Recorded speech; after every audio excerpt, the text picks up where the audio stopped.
The morning sun filtered through my bedroom curtains as I straightened my tie for what felt like the 100th time. Today was the day I'd been both anticipating and dreading for months, my daughter Sarah's wedding day. 25 years of raising her on my own, and now I was about to walk her down the aisle to start her new life. I stared at myself in the mirror, adjusting the collar of my simple black suit. It wasn't designer, wasn't expensive, but it was clean and pressed. That's all I could afford on my construction worker's salary. Sarah had offered to buy me something fancier, but I'd declined. Pride, maybe, or stubbornness. Either way, this suit would have to do. The house felt eerily quiet without Sarah's morning chatter. She'd spent the night at her maid of honor's place, getting ready with her bridesmaids. I could picture her now, probably a bundle of nerves fussing over every detail. She'd inherited that perfectionist streak from her mother. God rest her soul. I picked up the framed photo from my nightstand. Sarah at her high school graduation, beaming with joy as she held her diploma. We'd made it through everything together. The sleepless nights when she was teething, the homework battles, the teenage drama, the college applications. Every sacrifice had been worth it to see that smile. My phone buzzed with a text from her. "Dad, I can't wait to see you today. I love you so much." My chest tightened with emotion. This little girl who used to climb into my bed during thunderstorms was about to become someone's wife.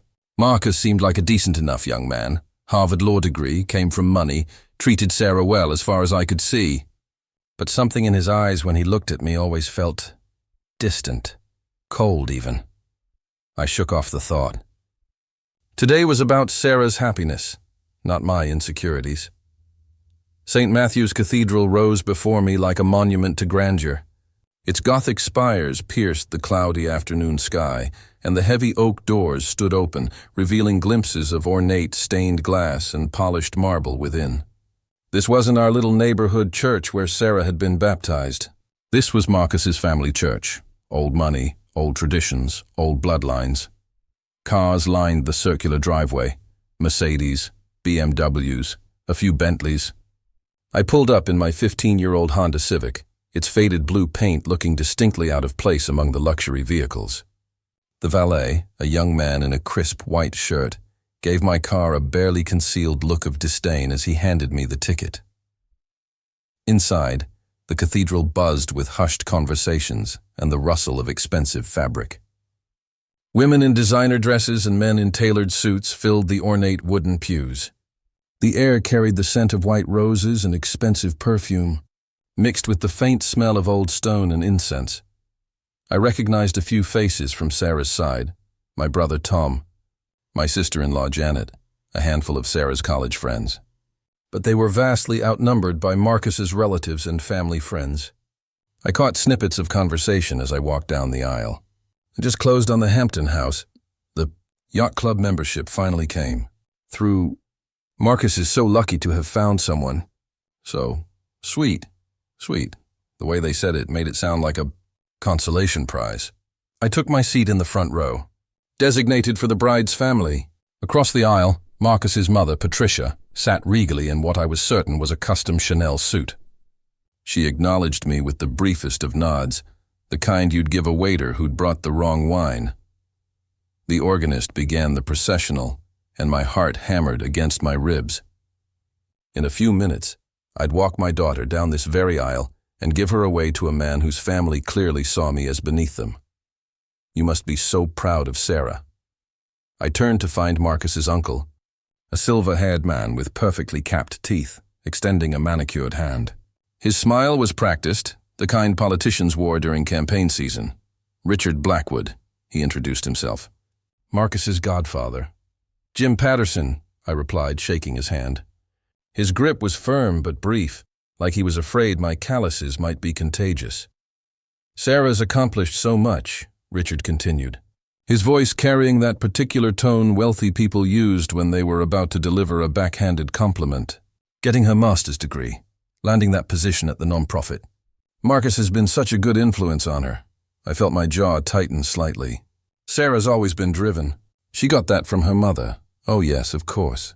Though Marcus has certainly helped elevate her social circle, introduced her to the right people, It's amazing what proper connections can do for someone from a more modest background. The word modest hung in the air like a subtle slap. I forced a smile, my hands clenching slightly at my sides. Sarah's made her own way in the world, I said quietly. Always has. Absolutely, Richard agreed, though his tone suggested otherwise. And now she'll never have to worry about, well, let's just say Marcus can provide for her in ways that perhaps... He gestured vaguely, leaving the sentence hanging. Before I could respond, the music changed, signaling the start of the bridal party procession. Richard excused himself with another plastic smile, leaving me standing there with his words echoing in my head. The message was clear. I wasn't enough for my daughter. I never had been, but today wasn't about me. Today was about Sarah. I straightened my shoulders and prepared to watch the most important woman in my life walk down the aisle. The moment arrived.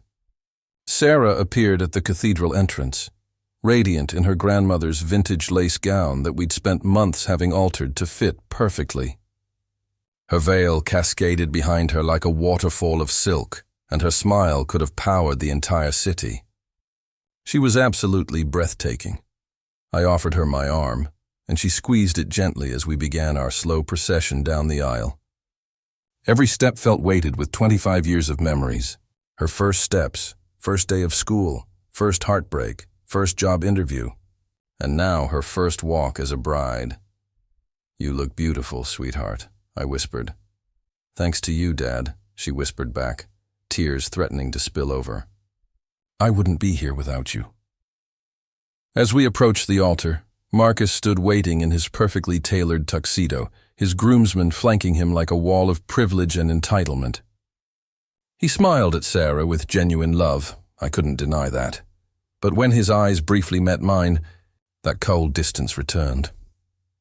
We reached the front of the cathedral, and Father Morrison, the elderly priest who'd officiated at this church for over 30 years, stepped forward with his worn Bible. "Who gives this woman to be married to this man?" he asked in his gentle, practiced voice. This was it. The moment every father both anticipates and dreads. I opened my mouth to speak the traditional words, but Marcus suddenly stepped forward, his voice cutting through the sacred silence. "Actually, Father Morrison, I think we can skip that part. After all..." He glanced at me with barely concealed contempt. "What exactly has he given her? Sarah's accomplished everything despite her circumstances. She deserves better than being given away by someone who's essentially been holding her back her entire life." The words hit me like a physical blow. Gasps echoed through the cathedral. Sarah's face went pale, her bouquet trembling in her hands. "Marcus," she whispered, horror creeping into her voice. But he continued, his voice growing stronger, more confident. "I mean, let's be honest here. Sarah's marrying up, significantly. She's finally getting the life she deserves, with someone who can actually provide for her, someone who matters in this world." The silence that followed was deafening. 200 guests sat frozen, witnessing my public humiliation. My daughter's wedding day, ruined by her fiancé's cruel words. I felt every eye in the cathedral on me, measuring me, judging me, finding me wanting just as Marcus had declared. My hands shook as 25 years of sacrifice and love were dismissed as nothing more than an obstacle my daughter had to overcome. The silence stretched on, thick and suffocating. I could hear Sarah's quiet sobs, could feel the weight of 200 pairs of eyes boring into me. Marcus stood there with that satisfied smirk, apparently pleased with his public demolition of my character, but then Father Morrison cleared his throat. "Excuse me, young man," he said, his voice carrying a quiet authority that seemed to fill every corner of the cathedral. "I'm afraid there's been a misunderstanding here." Marcus's smirk faltered slightly. "Father, I don't think—" "No," the priest interrupted, raising his hand. His elderly eyes, sharp despite his 70-plus years, focused intently on Marcus. "I think you're the one who doesn't understand. You see, you've just insulted one of the most respected members of our entire community." A murmur rippled through the congregation. Marcus's confident expression began to crack, confusion replacing arrogance. "I'm sorry, Father, but I think you're mistaken." "James Patterson," Father Morrison said. turning to look directly at me with genuine warmth and respect. "Would you please stand?" My legs felt weak, but I managed to rise from my seat. The priest's kind smile gave me strength I didn't know I still had. "Ladies and gentlemen," Father Morrison announced to the congregation, his voice carrying clearly through the acoustics of the old cathedral, "I'd like you to meet the man whose name graces the children's wing of St. Mary's Hospital. The man whose anonymous donations have kept our food pantry operational for the past 15 years. The man who's built homes for 3 different Habitat for Humanity families, refusing any recognition or publicity." The murmurs grew louder. I could see heads turning, faces changing from curiosity to surprise. Marcus had gone very pale. "Father," I started, uncomfortable with the attention. But he held up his hand again. "The James Patterson Foundation has provided scholarships for over 50 underprivileged children in our diocese alone," he continued. "And every Christmas for the past decade, dozens of families have received anonymous gifts, groceries, toys, sometimes even rent money, all traced back to a certain construction worker who prefers to give in secret." Father Morrison stepped down from the altar, moving closer to where I stood. His weathered hands clasped mine with genuine affection. "You see, Marcus," he said, never taking his eyes off me, "you've chosen to marry the daughter of a man who embodies everything Christ taught us about humility and service. James Patterson doesn't need to announce his worth to the world because his actions speak louder than any words ever could." I felt my face burning with embarrassment. This wasn't how I'd wanted this to come out. Never. 15 years ago, the priest continued, addressing the now captivated congregation, a young widower walked into my office. His wife had just died of cancer, leaving him with a 6-year-old daughter and a mountain of medical debt. He was working 3 jobs just to keep their heads above water. Sarah's hand found mine, squeezing tight. Tears streamed down her face, but they were different tears now. "This man made me a promise that day," Father Morrison went on. "He said that once he got back on his feet, once his daughter was raised and educated, he would spend the rest of his life making sure no other family would have to suffer the way his had. And he's kept that promise in ways that would humble kings." The cathedral was completely silent now. Even the babies had stopped crying. "The construction company he works for? He owns it, has for 12 years now. But he still shows up in work boots and a hard hat every day because he believes in honest work. The modest house he lives in? It's mortgage-free, but he chooses to live simply so he can give more to others." Marcus looked like he might be sick. His mother, Patricia, was staring at me with an expression I'd never seen before, something that looked almost like fear. "The college education that your bride received, Marcus? Every penny came from her father's construction earnings. The nonprofit where she works? Funded in large part by anonymous donations from a certain foundation. Even this wedding," Father Morrison gestured around the ornate cathedral. "Who do you think quietly paid for the flowers, the reception, the photographer? Sarah told me she'd saved up. But the truth is, her father wanted to give her the wedding of her dreams, without her ever knowing the cost." The transformation in the cathedral was immediate and palpable. Whispers erupted throughout the pews as guests processed this revelation. I watched faces that had looked at me with polite dismissal just minutes earlier now register shock, embarrassment, and dawning respect. "My God," I heard Richard Blackwood mutter to his wife. "Patterson, the Patterson Foundation. I've been trying to get on their board for years." Patricia Blackwood sat frozen in the front pew, her Chanel suit suddenly seeming less impressive. Her social circle at the country club regularly hosted charity galas to support various causes. Causes that, I now realized, many of them knew were funded by the mysterious Patterson Foundation. "I can't believe it," someone whispered behind me. "He's been sitting right there in his simple suit, and he's probably worth more than all of us combined." Sarah looked up at me with eyes full of wonder and pride. "Dad, why didn't you ever tell me?" Before I could answer, Father Morrison spoke again. "Because that's not who your father is, Sarah. He doesn't do good works for recognition or status. He does them because his heart compels him to serve others, just as Christ served us." Marcus's groomsmen shuffled uncomfortably behind him. I recognized one of them from the society pages. His father ran a hedge fund that had been desperately courting donations from the Patterson Foundation for their pet charity project. The irony, Father Morrison continued, now addressing Marcus directly, is that you've spent this entire engagement looking down on the one man in this room who truly understands what it means to be worthy of Sarah's love. Not because of his bank account, but because of his character. Marcus opened his mouth to speak, but no words came out. The confident, entitled young man who had publicly humiliated me moments before now stood exposed as someone who had completely misjudged the situation. Mrs. Wellington, the society matron from the third pew, leaned over to her husband and whispered loudly enough for others to hear, "Harold, isn't that the foundation that funded the new pediatric wing? We've been trying to get an invitation to their annual gala for 3 years." The social dynamics in the room had completely flipped. The man they'd all dismissed as a simple construction worker was revealed to be one of the most significant philanthropists in the state, someone whose approval they'd all been unknowingly seeking through various charitable endeavors. Marcus stood there, his face cycling through a spectrum of emotions, shock, embarrassment, and finally, a desperate attempt to recover his position. "I had no idea," he stammered, trying to force his practiced smile back into place. "Father Morrison, surely you understand that I was simply... Sarah never told me about her father's business interests." But his words fell flat in the cathedral's acoustics. The damage was done, and everyone could see it. Sarah stepped away from him, her wedding dress rustling as she moved closer to me. When she spoke, her voice carried clearly through the silent cathedral. "You never asked, Marcus," she said, her tone quiet but firm.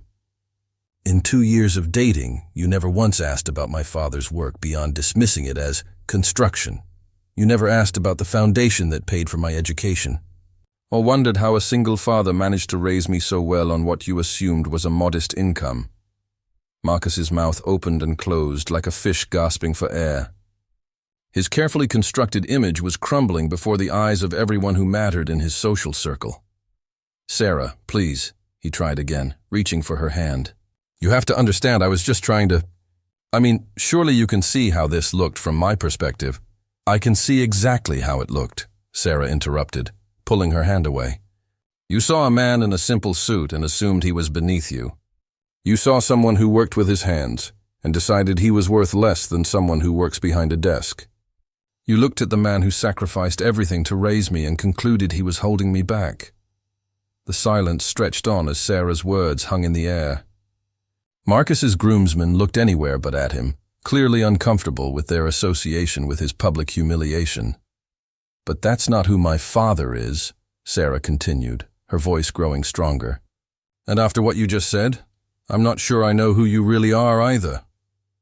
The wedding that was supposed to be Marcus's triumph had become his undoing. Sarah stood between us now, her hand in mine, looking at her fiancé with eyes that had been opened to his true character. "Sarah, please." Marcus tried one more time, his voice breaking slightly. "We can work through this. I made a mistake, but..."